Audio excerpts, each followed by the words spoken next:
관절기의 건강 조심하시길 바랍니다. 여러분, 호주에 가면 아주 높은 파도로 유명한 해변이 있다고 합니다.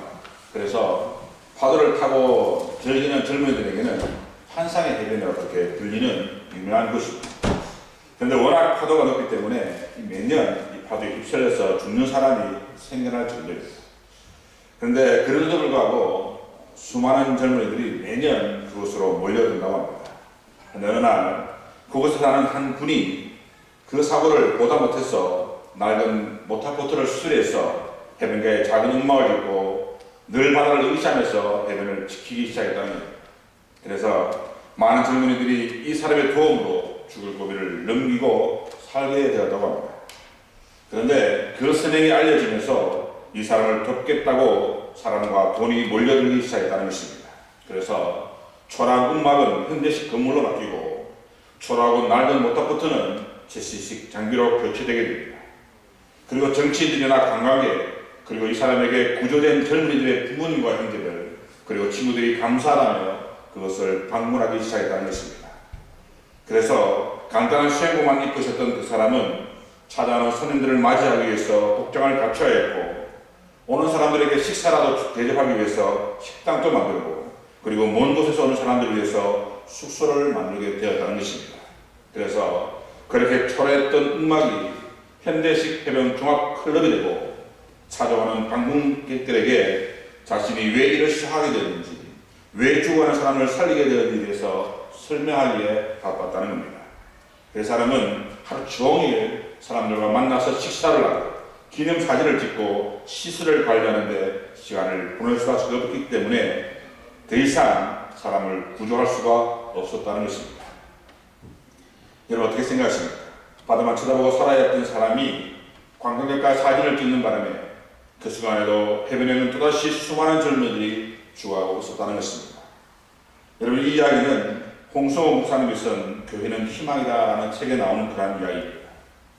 여러분, 이 이야기는 유은구원의 생명력을 잃어버리고 그 지상만 집중하는 오늘날 이 땅의 교회를 비꼬는 그러한 말씀입니다. 그래서 그런지 몰라도 여러분, 오늘날 많은 사람들이 지금의 교회를 걱정합니다. 교회가 타락했다고 이야기하고 교회가 더 이상 세상에 빛이 되지 못한다라고 이렇게 이야기합니다. 여러분, 그보다 훨씬 더 심각한 것이 무엇인지 아십니까? 정말 심각한데 아무도 그 누구도 이 땅의 교회들을 위해, 이 땅의 하나님의 나라를 위해 희생하고자 하는 사람이 한 사람도 없다는 것입니다. 여러분, 우리는 초대교회 이야기를 참으로 많이 합니다. 그리고 그 천교로 돌아가야 한다라고 우리는 역설하기도 합니다. 우리 교회도 올해 교회 표가 처음 그 교회처럼이지 않습니다. 왜 그렇습니까? 처음 그 교회가 가장 바람직한 교회이며 성경적 교회이기 때문입니다. 하지만 여러분, 어떻게 그렇게 되어야겠습니까? 어떻게 하면 처음 그 교회처럼 될 수 있는 것이겠습니까? 목장을 하고 기도만 하면 다 되는 것입니다. 근데 여러분, 그렇지 않다는 것입니다. 여러분, 지금 한국 교회가 어떻게 이렇게 부흥할 수가 있겠습니까? 한 사람의 기선주 목사님의 회개로부터 촉발되었다 해도 과언이 아닙니다. 그리고 처음 그 교회, 다시 말해 예루살렘 교회가 어떻게 그렇게 성장할 수가 있었겠습니까? 베드로의 설교로 3,000명, 5,000명이 전도되었기 때문입니다. 물론 그럴 수도 있습니다. 하지만 그렇게 성장하게 된 배경은 그 교회가 예루살렘 전 지역에 좋은 소문이 났기 때문입니다.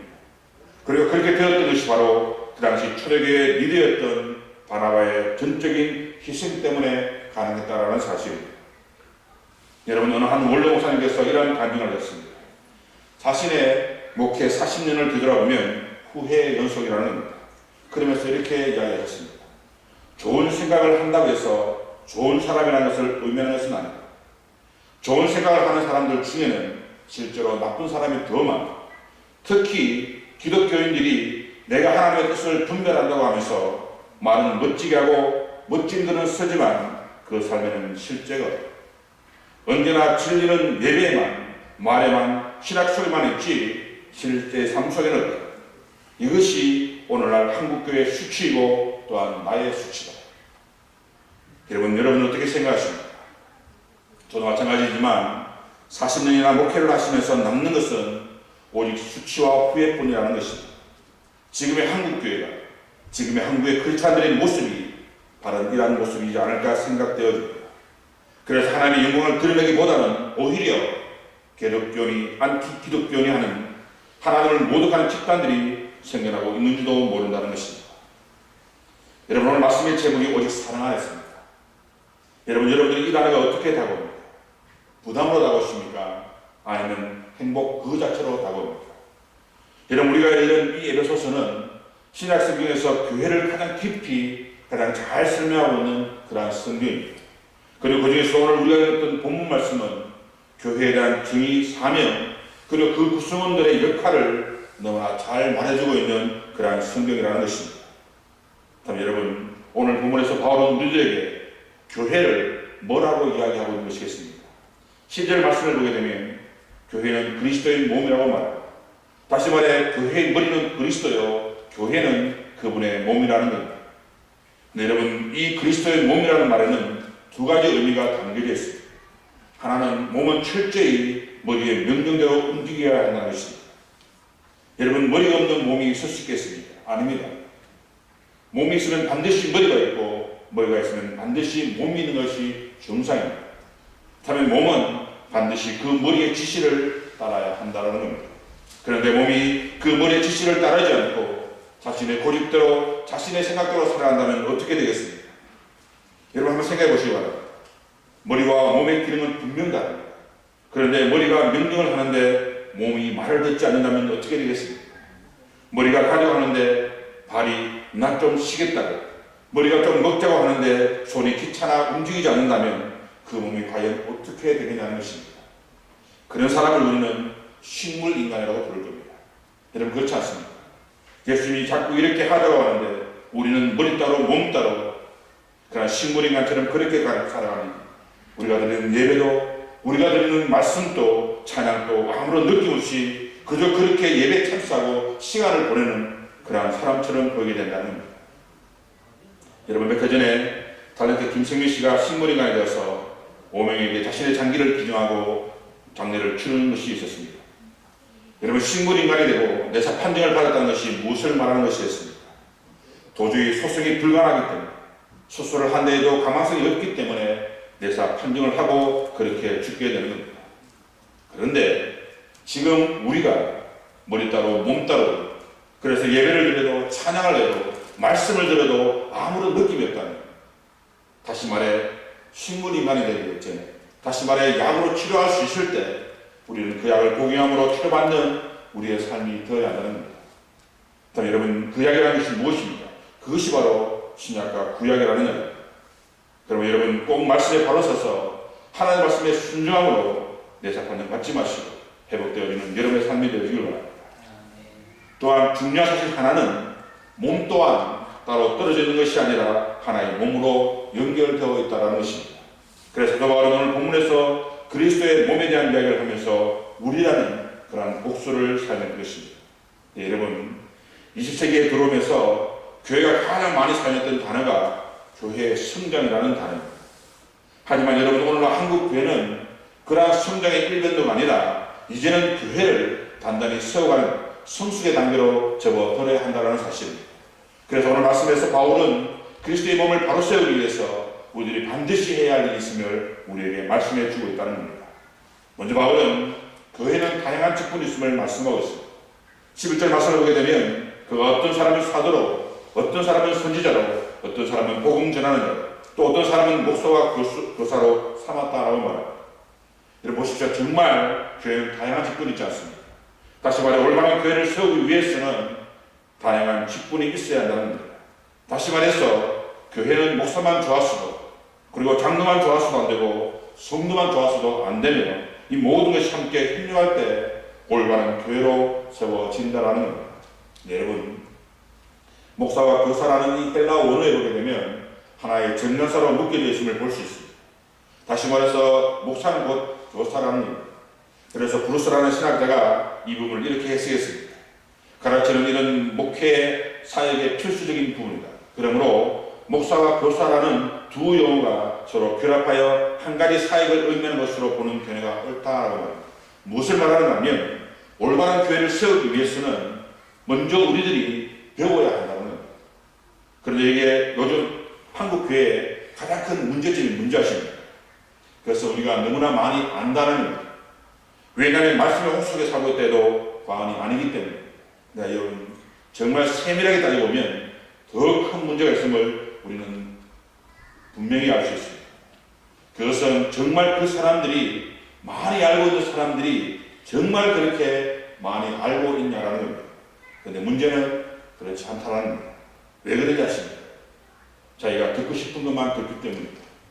지금의 한국 교회는 새로운 사람들이 들어와서 부흥하는 것이 아니라 대부분 수평 이동을 해서 어떤 교회는 부흥한다고 말하고 어떤 교회는 성도가 없어서 힘들어하고, 그런데 수평 이동하는 대부분의 사람들이 하는 이야기를 들어보면 말씀이 재미없고 교회가 자기하고 맞지 않기 때문에 교회를 옮긴다라고 이야기를 하는 것입니다. 여러분 어떻게 생각합니까? 말씀이 재미없는 것이 목회자 때문일까? 교회가 자기에 안 맞는 것이 교회 때문이겠습니까? 물론 어느 정도는 그럴 수도 있을 겁니다. 하지만 자신의 판단에 말씀이 좋고 나쁘고 자기하고 맞고 안 맞고를 따진다면 자신이 원하는 교회를 찾을 수는 있겠지만 하나님께서 원하시는 삶은 결코 살 수 없다라는 사실입니다. 여러분, 신앙은 내가 복음을 하기 위해서 있는 것이 아닙니다. 내가 좋고 내가 나쁘고를 판단할 수 있는 것이 아니라는 겁니다. 그럼 여러분, 만약 그런 생각에 갇히게 되면 우리는 이단이나 이상한 집단에 빠져들게 되는 것입니다. 그럼 우리는 그리스도의 몸을 바로 세우기 위해서 무엇보다도 배우는 일에 최선을 다하는 그러한 삶을 살아가야 할 것입니다. 그리고 12절 말씀을 보게 되면 왜 하나님께서 다양한 직분을 통해서 교회를 세워나가는에 대해 말씀을 우리에게 해주고 계십니다. 11절 말씀을 보게 되면 이는 성도를 온전하게 하여 봉사하는 일을 하게 하며 그리스도의 몸을 세우게 하시라는 겁니다. 여러분 어떻습니까? 좀 더 쉽게 설명드리기 위해서 제가 새벽용으로 다시 한번 읽어드리겠습니다. 그것은 성도들을 준비시켜 봉사의 일을 하게 하고 그리스도의 몸을 세우게 하려 그렇게 하고 이야기합니다. 여러분, 성도들을 준비시켜서 봉사 일을 하게 하고 그리스도의 몸을 세우게 하기 위해서 그렇게 하신다는 겁니다. 네, 여러분, 제가 이런 이야기를 하면 대부분 성도들은 오해를 합니다. 왜냐하면 교회에서 말씀을 가르치고 듣게 하고 훈련하는 것이 또 다른 곳에서 또 다른 의미의 봉사를 하게 하는 것처럼, 다시 말해서 자기는 하기 싫지만 억지로 하기 위해서 그렇게 한다라고 오해하는 사람들이 있다는 사실입니다. 하지만 여러분, 그리스도의 몸을 바로 세우기 위해서는 반드시 배워야 해요. 또한 우리는 반드시 봉사해야 하는 겁니다. 왜냐하면 봉사하지 않으면 배우는 것과 마찬가지로 신앙의 성장을 말할 수 없기 때문입니다. 네, 여러분, 여기서 말하는 이 봉사라는 의미는 우리가 생각하는 그 모든 의미와는 전혀 다른 의미로 사용되어지고 있다는 겁니다. 여러분, 여기서 말하는 봉사는 헬라어로 디아코니아스라고 하는 단어를 사용합니다. 그런데 이 말이 디아코니아라는 단어에서 파생된 단어입니다. 다시 말해 봉사는 교제하는 것이고 봉사는 섬기는 그런 뜻을 가지고 있는 단어라는 사실입니다. 그런데 내가 봉사하지 않겠다든지 아니면 내가 하고 싶은 봉사만 하겠다든지, 여러분 사실 이런 생각은 성경에서 말하는 그런 교제나 섬기는 일을 하지 않겠다는 그러한 말과 같은 의미가 되기 때문에 하나님의 뜻이 아니라 내 뜻으로 내 마음대로 하겠다는 그러한 의미가 될 수도 있다는 겁니다. 그럼 여러분, 내가 원하는 봉사는 주님이 원하시고 주님이 기뻐하시는 그러한 삶을 우리들이 살아가야 할 것입니다. 자, 여러분, 13절 말씀에 있는 것처럼 어떻게 해야 우리가 온전한 사람이 될 수 있는 것이겠습니까? 우리 13절 말씀은 다 같이 다시 한번 읽어보려고 합니다. 13절 말씀을 함께 읽겠습니다. 시작. 우리가 다 하나님의 아들을 믿는 것과 아는 일에 하나가 되어 온전한 사람을 이루어 그리스도의 장성한 분량이 충만한 데까지 이르리니. 여러분 어떻습니까? 우리가 다 하나님의 아들을 믿는 것과 아는 일에 하나가 되어야만 온전한 사람을 이루고 장성한 분량에까지 이룬다는 겁니다. 여러분, 무엇을 말하는 것이겠습니까? 이것은 하나님이 기뻐하시는 삶을 살기 위해서는 먼저 하나님의 아들을 믿는 믿음이 있어야 한다는 말입니다. 자, 지난주에 말씀을 드렸지만 사실 이 말을 모르는 크리스찬은 아마 아무도 없을 겁니다. 하지만 어떻게 믿고 있느냐? 그냥 지식적으로만 믿고 있느냐? 아니면 정말 온 마음을 다해서 믿느냐? 그 차이만 있을 뿐이라는 겁니다. 그런데 사도바울은 여기서 한 걸음 더 나아가서 하나님을 아들을 아는 일이라고 그렇게 이야기를 하고 있습니다. 그리고 이것이 하나 될 때 온전한 사람이 된다라고 말씀하고 있다는 겁니다. 여러분 무엇을 말하는지 아시겠습니까? 아까 잠시 언급해 드렸지만 믿는 것도 물론 중요하지만 반드시 아는 일에 힘써야 한다는 것입니다. 여러분 여기서 우리는 한 가지 의문이 들 수도 있습니다. 그것은 믿는다라고 고백하는 사람이 어떻게 예수를 모르면서도 믿는다라고 고백할 수 있겠냐는 겁니다. 다시 말해서 믿는다라고 하는 것은 이미 알고 있음을 전제해서 믿는다라고 그렇게 말하고 있다는 것입니다. 네, 여러분 만약 그렇다면 굳이 이곳에서 바울이 이 둘을 나누어서 우리에게 말씀하지는 않았을 것입니다. 다시 말해 여기에는 우리가 알아야 할 중요한 사실 한 가지가 숨겨져 있다는 겁니다. 그것은 바로 우리가 모르고도 믿을 수 있다는 겁니다. 다시 말해 우리가 주님을 믿는다고 고백한다고 해서 그것이 알기 때문에 고백하는 것은 아니라는 사실입니다. 예를 들어 이런 것이 있습니다. 오늘 창호가 통령 등기에서 보궐선거를 했습니다. 여러분 우리가 투표소에 가서 투표할 때 우리가 투표하는 정치인을 알기 때문에 우리가 투표하는 것이었습니다. 물론 그럴 수도 있겠지만 대부분은 그렇지 않습니다. 다만 그들이 그렇게 해줄 것을 믿고 그렇게 투표를 하는 겁니다. 그런데 이처럼 우리가 예수를 안다고 말하는 것이 이와 마찬가지라는 겁니다. 물론 우리가 예수님이 2000년 전에 이 땅에 태어나셨고 나를 위해 십자가 죽으실 사실을 잘 알고 있습니다. 그래서 어떤 이들은 그것만 알면 다 아는 것이 아니냐고 그렇게 반문하기도 합니다. 하지만 여러분 이 사실은 귀신도 알고 세상 사람들도 다 아는 이야기입니다. 문제는 그것만 알면 다 아는 것인데 그것을 정말 그 사실을 가슴속 깊이 믿고 있냐라는 그런 말입니다. 여러분 어떻습니까? 여러분은 정말 예수님을 아십니까? 나의 죄를 위해 십자가 죽으신 그 사실을 여러분이 정말 믿으시냐는 그런 말입니다. 여러분들은 예수님을 위해서 무엇을 할 준비가 되어 있습니까? 미안한 말씀이지만 아무것도 준비되어 있지 못하다니 그래서 그 어떤 것도 할 준비가 되어 있지 않다면 우리는 결코 온전한 사람이 될 수 없습니다.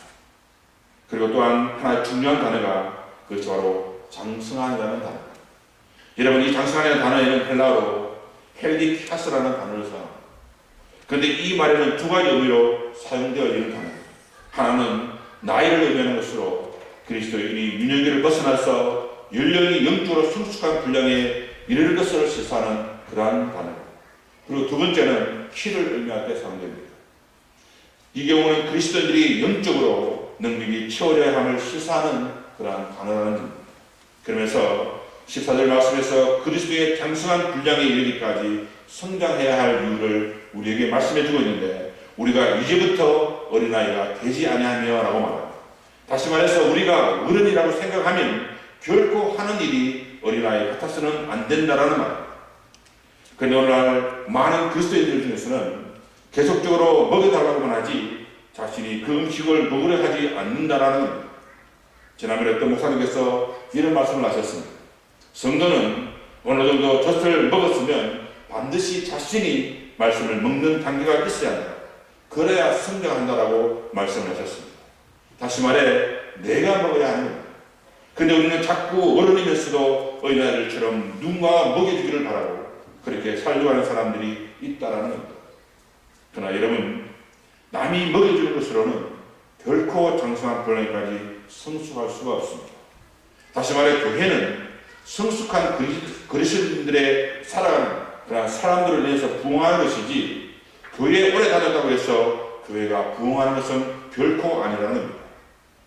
특히 교회의 직분을 맡고 있다고 하면서 신앙생활이 어린아이 수준에 머물러 있다면 그는 결코 성숙의 단계로 접어들 수가 없을 것입니다. 그리고 또 하나 그리스도의 장성한 분량에 이르기까지 성장해야 될 우리가 이유는 사람의 속임수와 간사한 유혹에 빠져서 온갖 교훈의 풍조에 밀려 교정하지 않게 하기 위함이라는 겁니다. 여러분 개인의 심령이 성숙해야 공동체가 성숙하게 되어 있습니다. 여러분 영적으로 미숙화가 어떤 특징을 가지고 있는지 아십니까? 그들은 노동합니다. 조그마한 일에도 신앙이 흔들리고 조그마한 유혹에도 쉽게 넘어가고 정말 작은 걸음이 닥쳐도 주저앉고 그 교리에 썩어 쉽게 넘어가기 때문에 교회가 어려워지는 겁니다. 그래서 이와 같은 것이 닥쳐와도 넘어지지 않기 위해서 교회는 그리스도의 장성한 분량에 이르기까지 성숙을 해야 한다는 것입니다. 여러분, 그 시대에 아멘의사라는 그런 제도가 있었습니다. 다들 아시겠지만 만약 어떤 마을에 아멘의사가 떴다라고 하면 모든 고을이 벌벌 떨었습니다. 왜 그렇습니까? 아멘의사가 무섭기 때문입니다. 무섭기 때문입니다. 그렇지 않습니다. 춘향이라는 소설을 보게 되면 아멘의사는 정말 보잘것없는 모습으로 나옵니다. 근데 그러다가 그 손에 마피만 들면 완전히 다른 사람으로 바뀌게 됩니다. 왜 그렇습니까? 그 마패가 권세가 있기 때문입니다. 비록 마패는 세부치에 불과하지만 그것이 임금님의 권세를 위협받은 그런 물건이기 때문에 그 마패를 보고 모든 사람들이 벌벌 떨게 되는 것입니다. 여러분, 이것이 우리도 마찬가지라는 겁니다. 우리는 비록 보잘것없는 그런 존재에 불과하지만 우리 안에 성령님이 계시기 때문에, 우리 안에 하나님이 함께 하시기 때문에 세상이 감히 감당하지 못할 그러한 사람으로 살 수 있다는 사실입니다. 여러분, 이것이 바로 우리가 성숙해야 할 이유입니다. 그런데 문제는 우리 손에 마패가 있음에도 불구하고 과거 이스라엘 자신들이 자신들을 메뚜기로 여겼던 것처럼 너무나 연약한 존재로 우리가 이 땅을 살아가고 있다는 겁니다. 아니, 어떻게 보면 우리가 오히려 그 마패를 더 흡수하고 있는 겁니다. 그럼 여러분, 입으로만 신하는 믿음이 아니라 담대한 믿음을 가지시고 이 땅에서 참된 그리스도의 모습으로 살아가는 여러분의 삶이 되어지기를 소망합니다. 그리고 그렇게 하기 위해서 바울은 15절 16절 말씀에서 우리들에게 4가지 정도로 그 방법을 제시해주고 있는 것을 볼 수 있습니다. 그 첫째가 바로 사랑 안에서 참된 것을 해야 한다고 말합니다. 그럼 여러분, 이 참된 것이라는 것이 무엇이겠습니까? 여러분, 이것은 진리입니다. 다시 말해 이것은 복음입니다. 그러니까 우리가 예수님의 장성한 분량에 충만한 데까지 이르기를 바란다면 우리의 생각이나 언어 그리고 현실의 모든 기준을 이 복음에 두어야 한다는 말입니다. 다시 말해 우리의 가치관에 대한 그 대변화, 변혁이 우리에게 일어나야 한다는 겁니다. 단순히 진리에 동조하거나 진리에 동의하는 그런 수준으로는 결코 장성한 분량에까지 이룰 수가 없습니다. 여러분, 우리가 왜 예수님을 10년, 20년을 믿어도 우리 얼굴에서 그리스도의 형상이 나타나지 않는지 아십니까? 그것은 예수님을 믿으면서도 그 사고 체계나 가치관이 예수님의 꿈으로 바뀌어지지 않았기 때문에 입으로는 예수를 믿는다고 하면서 예수님의 그 피 묻은 그 손에 자신의 손을 포개고 예수의 피 묻은 그 발에 자신의 발을 포개겠다고 이야기하면서도 정작 자신의 손을, 자신의 발을 그 위에 그 발 아래 포개기를 주저하고 있기 때문이라는 겁니다. 여러분, 예수님의 피 묻은 그 손 위에 나의 손을 포개했다는 그런 말이 무슨 뜻이겠습니까? 그래서 나도 이제 주님처럼 살겠다는 뜻입니다.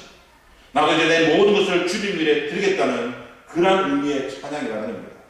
그런데 우리는 정작 찬양은 그렇게 하면서도 나의 몸은, 나의 발은 주님을 향해 드리지 못하고 있습니다. 그럼 여러분, 무엇보다도 우리의 생각과 관점과 가치관이 그리스도의 것으로 완전히 바뀌어야 할 것입니다. 하지만 잊지 말아야 할 것은 그 모든 것을 오직 사랑 안에서 해야 한다는 사실입니다. 왜 그럴까요? 그래서 우리 가운데 자신의 힘으로 그것을 완벽하게 추구할 사람이 단 한 사람도 없기 때문입니다. 미안한 말씀이지만 수치는 넘어지고 자빠지고 주저앉고 실망하고 실패하는 것이 바로 우리들의 모습이기 때문입니다. 그리고 두 번째 방법이 바로 범사의 교육까지 자라야 한다고 말합니다. 여러분, 이 말씀은 성도들의 신앙의 실질적인 상태가 어때야 하는지를 보여주는 그러한 말씀입니다. 근데 여러분, 그러한 그리스도의 삶의 내용을 요약하면 한 3가지 정도로 요약할 수가 있습니다. 첫째가 긍휼입니다. 유연함과 부드러움, 사랑스러움을 뜻하는 단어입니다. 예수님만이 바로 이와 같았습니다. 그래서 예수님께서는 죄인들, 창기들, 그리고 세리들, 그리고 환자와 기인들을 향해 긍휼한 마음을 가지셨던 것입니다. 그리고 두 번째가 겸손이라고 말합니다. 여러분, 예수님의 삶은 겸손 그 자체였습니다.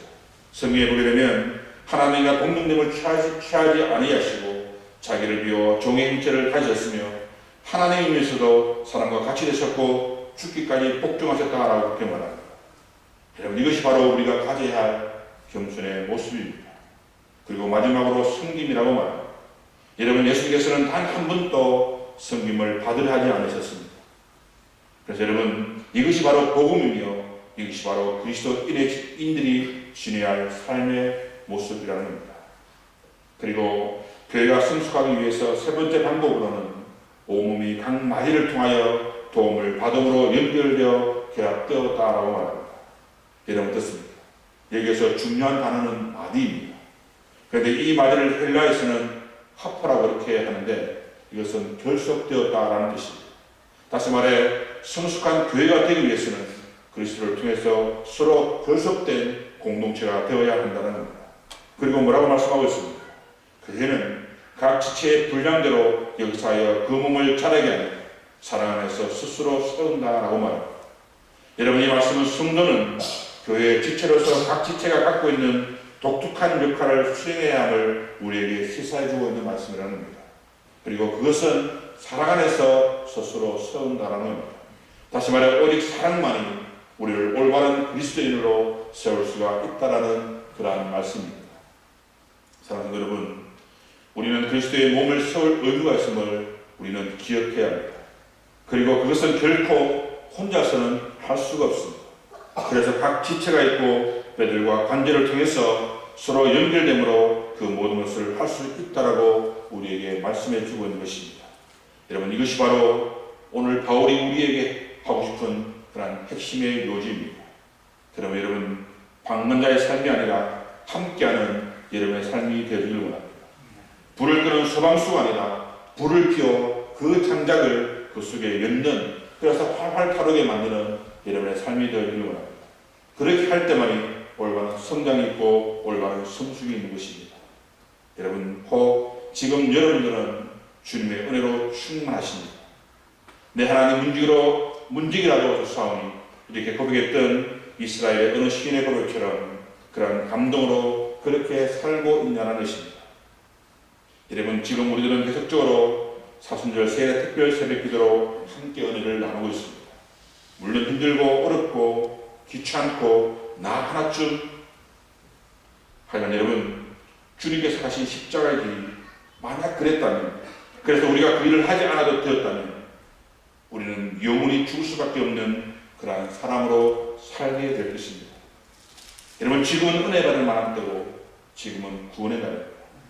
그러므로 그러한 은혜로 살아가는 그러한 여러분의 삶이 다 되어지길 간절히 소망합니다. 기도하시겠습니다.